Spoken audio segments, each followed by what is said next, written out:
Welcome back and thanks for staying with us. We have got a big breaking news now coming in. This is CNN News 18's mega exclusive news break brought in by our group editor Manoj Kumar Gupta.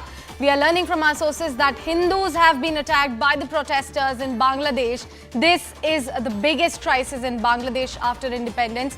In fact, the top government sources have also told CNN News 18 that they are talking to the top brass of Bangladesh government, and Sheikh Hasina, in fact, is also listening to their advice, and that they are keeping a very close eye on this particular issue. We'll bring you more details with regards to what exactly is transpiring there in Bangladesh. What update do we have with regards to Hindus being attacked by the protesters? But remember, the protest which was happening in Bangladesh suddenly spiked and gained momentum in the last 3 days as well. And now we are receiving this exclusive update from our sources that several Hindus have been attacked in these protests as well. We have CNN News 18's Anand Narasimhan joining us on the broadcast as well.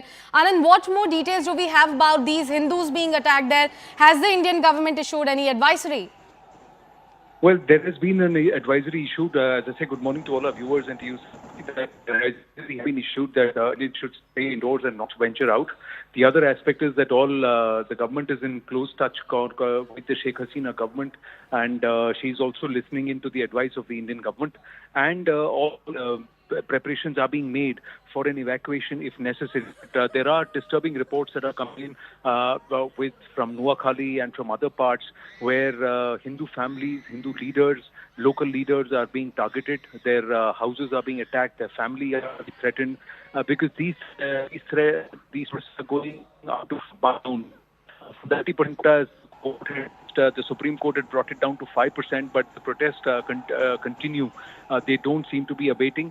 More importantly, every day there's a new dynamic, and worryingly, with there are reports that suggest and visuals that suggest that the Bangladeshi army itself is providing cover fire to some of these protesters. Every day, new aspects or new members of society, Bangladeshi society, are getting involved in these protests, and then they are also furthering their own nefarious agendas. And that is something which is becoming, things are going a little out of hand. Many are calling for immediate resignation of Sheikh Hasina. There seems to be a lot of involvement of the opposition parties and certain entities who now have been banned in Bangladesh. Their cadre are also involved in actively fueling the arrests. Citizens are being asked to come out with sticks and clubs and whatever they can get in their hands to try and counter the police and the security forces who are trying to bring law and order into place. But things are going from bad to worse. Reportedly 70 are already dead, and that number is only climbing. And more importantly, there is now targeting of certain ethnic groups, which is actively happening. Noakhali, for instance, there is clear evidence that this is being happening. And Hindus in Bangladesh, there are women who've been reportedly caught on camera or on video shouting Bhagwan, Bhagwan and running around and wailing and pleading for help. And so now it is taking some diabolical dimensions in Bangladesh on ground. These protests are seeming to spiral out of control. Right, Anand. Thank you so much for putting all of that into perspective for our viewers. We'll keep coming back to you for more details on that story right now. Shifting focus to